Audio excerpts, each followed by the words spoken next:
इस समय आप लोग देख रहे हैं कि देश भर में और दुनिया भर में CAA काफ़ी चर्चा में बना हुआ है। मैं नागरिकता संशोधन अधिनियम 2019 की बात कर रहा हूँ। आखिर इसमें क्या कहा गया है कि बहुत सारे लोग इसका विरोध कर रहे हैं, बहुत सारी राजनीतिक पार्टियां इसका विरोध कर रही हैं, बहुत सारे लोग इसके टाइमिंग जब ये लागू किया जा रहा है उसको लेकर भी सवाल खड़े कर रही हैं। उस पर भी हम लोग बात करेंगे और सपोर्ट भी बहुत सारे लोग करते हैं, CAA के पक्ष में भी हैं बहुत सारे लोग, तो उस पर भी हम लोग बात करेंगे। इसकी एक पूरी कहानी हम लोग देखेंगे कि किस पर क्या प्रभाव पड़ेगा CAA का। और एक शब्द का पूरा खेल है, अगर एक शब्द उसमें शामिल होता तो आप देखते हैं कि कोई विवाद ना होता और इतनी सब चर्चाएं भी ना हो रही होती हैं। तो हाँ, एक राजनीतिक खेल भी है। अगर वो शब्द होता तो राजनीति कहाँ से होती है, फायदा कहाँ मिलता, तो उस पर भी हम लोग बात करेंगे। देखिए, अगर हम लोग CAA की बात करें तो नागरिकता संशोधन अधिनियम का उद्देश्य अफगानिस्तान, बांग्लादेश या पाकिस्तान के हिंदू, सिख, बौद्ध, जैन, पारसी या फिर ईसाई समुदाय के प्रवासियों को नागरिकता देना है।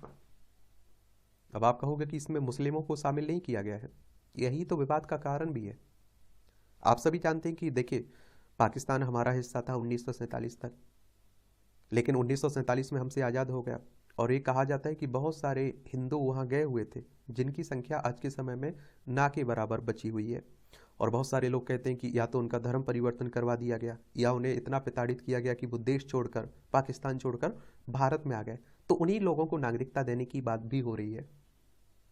और ये आप देखते हैं इस तरह का होता, अगर हिंदू, सिख, बौद्ध, जैन, पारसी या ईसाई समुदायों का उल्लेख ना होता, इसकी जगह लिख दिया जाता है कि अल्पसंख्यक लोगों को नागरिकता दी जाएगी। तो आप देखते हैं कि पाकिस्तान हो, अफगानिस्तान हो, बांग्लादेश हो, यहाँ आप देखते हैं कि आपके हिंदू, सिख, बौद्ध, जैन, पारसी, ईसाई लोग अल्पसंख्यक के रूप में हैं, कम है इनकी संख्या, और मुस्लिम बहुसंख्यक के रूप में यहाँ है। लेकिन अल्पसंख्यक लिख दिया जाता तो हिंदू कहाँ से होता, फिर राजनीति कहाँ से इस पर होती। तो पूरा कह रहा हूँ ना कि एक खेल एक शब्द का है यहाँ। अब इसको लेकर चिंताएं क्या है उस पर बात करते हैं, फिर आगे हम लोग बढ़ते हैं। और देखिए, पाकिस्तान की अगर हम लोग बात करें तो आप देखिए, लद्दाख, जम्मू कश्मीर, पंजाब, राजस्थान, गुजरात, 5 राज्यों की सीमा लगती है। अफगानिस्तान से आप देखिए लद्दाख वाली हिस्सा की सीमा लगती है। बांग्लादेश से आप देखिए पश्चिम बंगाल, असम, मेघालय, त्रिपुरा, मिजोरम, 5 राज्यों की हमारी सीमा लगती है। सबसे पहले अगर कोई चिंता जताई जा रही है, चुनौती इसमें बताई जा रही है, तो वो आप देखेंगे विशेष लक्षित समुदाय। यानी ये कहा जा रहा है कि एक धर्म के लोगों को टारगेट किया जा रहा है इसमें, यानी कि मुस्लिमों को टारगेट किया जा रहा है। और ऐसी आशंका है कि CAA के बाद राष्ट्रीय नागरिक रजिस्टर NRC का देशव्यापी संकलन किया जाएगा और जिसमें प्रस्तावित नागरिक रजिस्टर से बहिष्कृत गैर मुसलमान लाभान्वित होंगे, जबकि बहिष्कृत मुसलमानों को अपनी नागरिकता साबित करनी होगी। और परेशानी तब खड़ी होगी, परेशानी नागरिकता जो संशोधन अधिनियम है ना 2019 का, इसमें नहीं है, लेकिन NRC जब लागू होगी उसमें परेशानी खड़ी है। और अगर हम लोग NRC की बात करें तो नेशनल रजिस्टर ऑफ सिटीजन, सभी भारतीय नागरिकों का एक डेटाबेस होता है, जिसे 1955 की नागरिकता अधिनियम में 2003 के संशोधन द्वारा अधिकृत किया गया था। इसका लक्ष्य है कि भारत के सभी वैध निवासी, जो वैध लोग हैं और जो हमारे यहाँ के निवासी हैं, उनका दस्तावेजीकरण करना है, ताकि जो अवैध लोग हैं, जो अवैध तरीके से आए हुए हैं, अवैध आप्रवासी हैं, उनकी खोज की जा सके और उन्हें हटाया जा सके। तो आप देखिए, जो हिंदू होंगे, जो सिख होंगे, बौद्ध होंगे और बाकी पारसी होंगे, उन सबको तो आप देखते हैं कि नागरिकता मिल जाएगी, लेकिन बचेंगे मुस्लिम, तो मुस्लिमों को हटाया जाएगा। ये आप देखते तर्क दिए जा रहे हैं इस तरह के, समझ रहे हैं आप लोग, तो ये याद रखिएगा। और उत्तर पूर्व से संबंधित मुद्दे भी इसमें शामिल है। वर्ष 1985 के असम समझौते का खंडन करता है कि क्या कहा गया है इसमें कहा गया कि 25 मार्च 1971 के बाद बांग्लादेश से आने वाले अवैध प्रवासी, चाहे वे किसी भी धर्म के हो, को निर्वासित कर दिया जाएगा। यानी कि क्या कहा जा रहा है, 1985 में एक असम समझौता हुआ था, इसमें क्या कहा गया था, 25 मार्च 1971 बांग्लादेश युद्ध के समय की बात हो रही है, कि बाद बांग्लादेश से आने वाले अवैध जो प्रवासी हैं, चाहे वे किसी भी धर्म के हो, उन्हें निर्वासित कर दिया जाएगा, हटा दिया जाएगा। लेकिन आप देखते हैं कि उसमें भी ये धर्म का मामला आ जाएगा। जो हिंदू होंगे, सिख होंगे, बौद्ध होंगे, जैन होंगे, पारसी होंगे, उन्हें तो मिल जाएगी नागरिकता, लेकिन जो मुस्लिम होंगे उन्हें निकलना पड़ेगा। यहाँ भी चिंता जताई जा रही है। अब आप देखेंगे कि असम में अनुमान है ऐसा कि 20 मिलियन अवैध बांग्लादेशी प्रवासी हैं और ये प्रवासी राज्य के संसाधनों और अर्थव्यवस्था पर दबाव डालने के अलावा राज्य की जनसांख्यिकी को अनिवार्य रूप से परिवर्तित करते हैं। अब आप देखिए बहुत सारे लोग कह रहे हैं कि मौलिक अधिकारों के खिलाफ भी है ये कानून। तो आलोचकों का तर्क है कि यह संविधान के अनुच्छेद 14 समानता के अधिकार की गारंटी देता है जो नागरिकों और विदेशियों दोनों पर लागू होता है तथा संविधान की प्रस्तावना में निहित धर्मनिरपेक्षता के सिद्धांत का उल्लंघन करता है। भेदभावपूर्ण, तो भारत में कई अन्य शरणार्थी हैं जिनमें आप देखिए श्रीलंका के तमिल, म्यांमार के हिंदू, रोहिंग्या शामिल हैं। ये अधिनियम के दायरे में नहीं आते हैं। प्रशासन में कठिनाई, तो सरकार के लिए अवैध प्रवासियों और सताए गए लोगों के बीच अंतर करना मुश्किल होगा। द्विपक्षीय संबंधों पर बाधा, तो कहा जा रहा है कि यह अधिनियम उपयुक्त तीनों देशों में धार्मिक उत्पीड़न पर प्रकाश डालता है और इस प्रकार उनके साथ हमारे द्विपक्षीय संबंधों को खराब कर सकता है, ये भी कहा जा रहा है।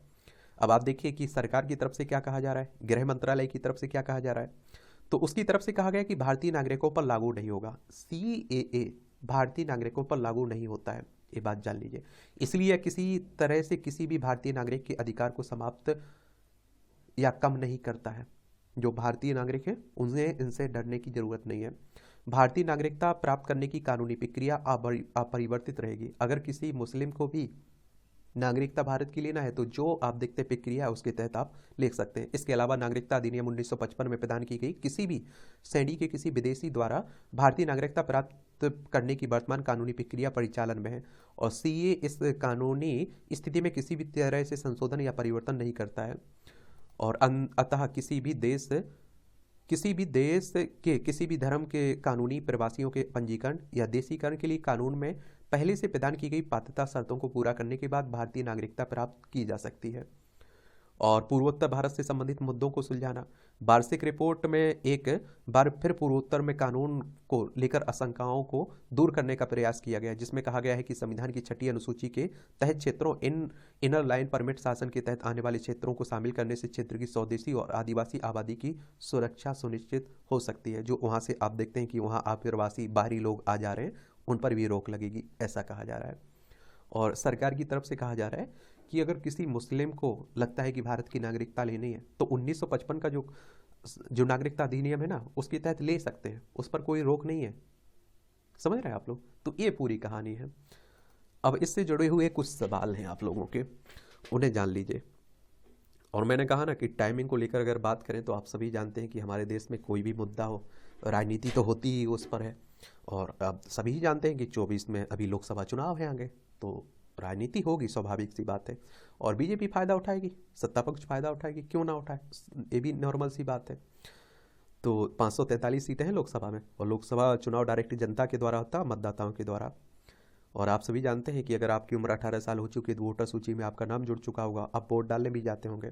अगर आपकी उम्र 25 साल हो चुकी है तो लोकसभा का चुनाव लड़ सकते हैं। ये चुनाव कौन करवाता है? इलेक्शन कमीशन ऑफ इंडिया, भारतीय निर्वाचन आयोग, एक संवैधानिक संस्था है। संविधान के अनुच्छेद 324 के तहत इसकी स्थापना की बात की गई। 25 जनवरी 1950 में स्थापना हुई थी। 25 जनवरी को आप लोग मतदाता दिवस मनाते हैं। नई दिल्ली में सचिवालय देखने को मिलेगा। सुकुमार सेन पहले मुख्य चुनाव आयुक्त थे। अब कुछ सवाल हैं आप लोगों के, इन्हें देख लीजिए। दूसरे देशों के मुसलमानों के लिए भारत में क्या क्या बदल जाएंगे नियम? इन कुछ सवाल हैं, इनके आपको जवाब देता हूं। अगर ऐसा होता है तो भारत में आज अभी से ये नियम लागू हो जाएंगे ना। नागरिकता संशोधन अधिनियम क्या है? प्रमुख प्रावधान याद देखिए। नागरिकता संशोधन अधिनियम यानी CAA दिसंबर 2019 में भारतीय संसद द्वारा पारित हुआ था और यह 1955 के नागरिकता अधिनियम में संशोधन करता है। यह अधिनियम 31 दिसंबर 2014 तक पाकिस्तान, बांग्लादेश ये डेट याद रखिएगा, 31 दिसंबर 2014 तक पाकिस्तान, बांग्लादेश, अफगानिस्तान से आए 6 धर्मों के शरणार्थी हिंदू, इसमें सिख, बौद्ध, जैन, ईसाई, पारसी को भारतीय नागरिकता देने की बात कही गई है।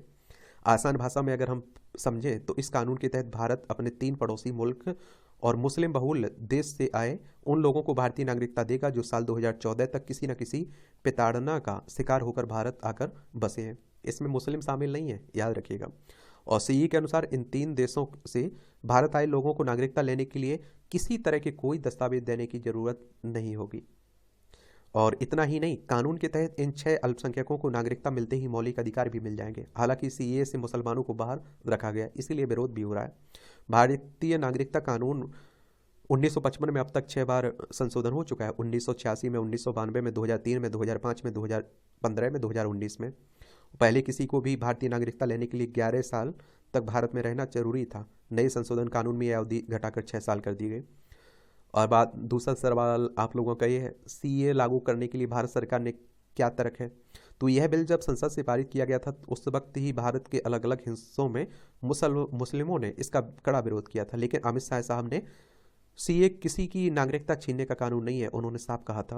उन्होंने कहा था कि नागरिकता संशोधन अधिनियम ऐसे लोगों को नागरिकता देने के लिए बनाया गया है जिन्हें पाकिस्तान, अफगानिस्तान, बांग्लादेश में रहते हुए धार्मिक उत्पीड़न का मामला सामना करना पड़ा, वह इससे बचने के लिए भारत पहुंचे, उन्हें देता है। इसके लेकर विरोध क्या है, मैं आज भी कह रहा हूँ। आज से 4 साल पहले जब सीए संसद से पारित हुआ था उस वक्त ही देश के कई हिस्सों में इसका कड़ा विरोध किया गया था। विरोध करने का मुख्य वजह इस संशोधित अधिनियम में मुस्लिम समुदाय को शामिल नहीं करना है। कुछ राजनीतिक पार्टियों ने इसी को आधार बनाकर केंद्र सरकार पर जमकर निशाना भी साधा। विपक्षी पार्टियों के अनुसार इस अधिनियम में संशोधन संविधान के अनुच्छेद जो 14 को आपको बताया ना कि उसका उल्लंघन भी करता है, जो समानता के अधिकार की बात करता है। सीए एनआरसी से कैसे मेल खाता है ये भी जान लीजिए। तो 20 नवंबर 2019 को केंद्रीय गृह मंत्री अमित शाह ने सदन को बताया कि उनकी सरकार नागरिकता से जुड़ी 2 अलग अलग बस पहलुओं को लागू करने जा रही है। एक है आप देखिए सीए, दूसरा है राष्ट्रीय नागरिकता रजिस्टर एनआरसी। और हमने सीए के बारे में आपको बता दिया ना, अब एनआरसी के बारे में जान लीजिए। दरअसल एनआरसी नागरिकों का एक राष्ट्रीय रजिस्टर है। इसका उद्देश्य भारत से अवैध घुसपैठियों की पहचान कर उन्हें बाहर निकालना है, फिर चाहे वो किसी भी धर्म के हों। वर्तमान में एनआरसी केवल असम में लागू है और कुछ हिस्सों में। सीए को भारत की न्यायपालिका में किन कानूनी चुनौतियों का सामना करना पड़ा है।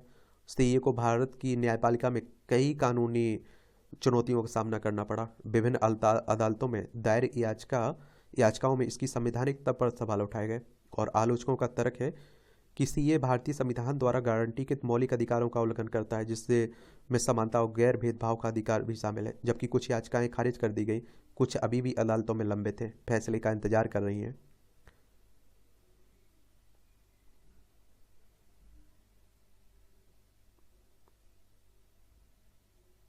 अब आप देखिए सीए में मुसलमानों को शामिल क्यों नहीं किया गया। साल 2019 में संसद में अमित शाह साहब ने कहा था कि पाकिस्तान, अफगानिस्तान, बांग्लादेश ये तीनों ही मुस्लिम बहुल देश हैं।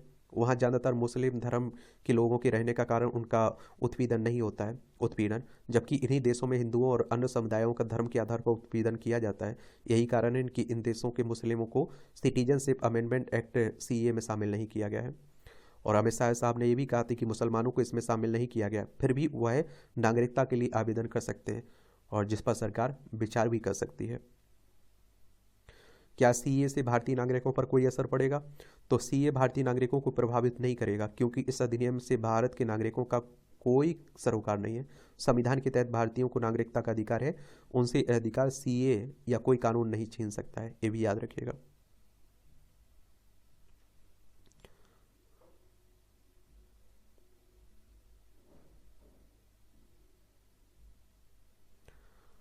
चलिए, तो वही आप देखते हैं कि विरोध का एक कारण है केवल।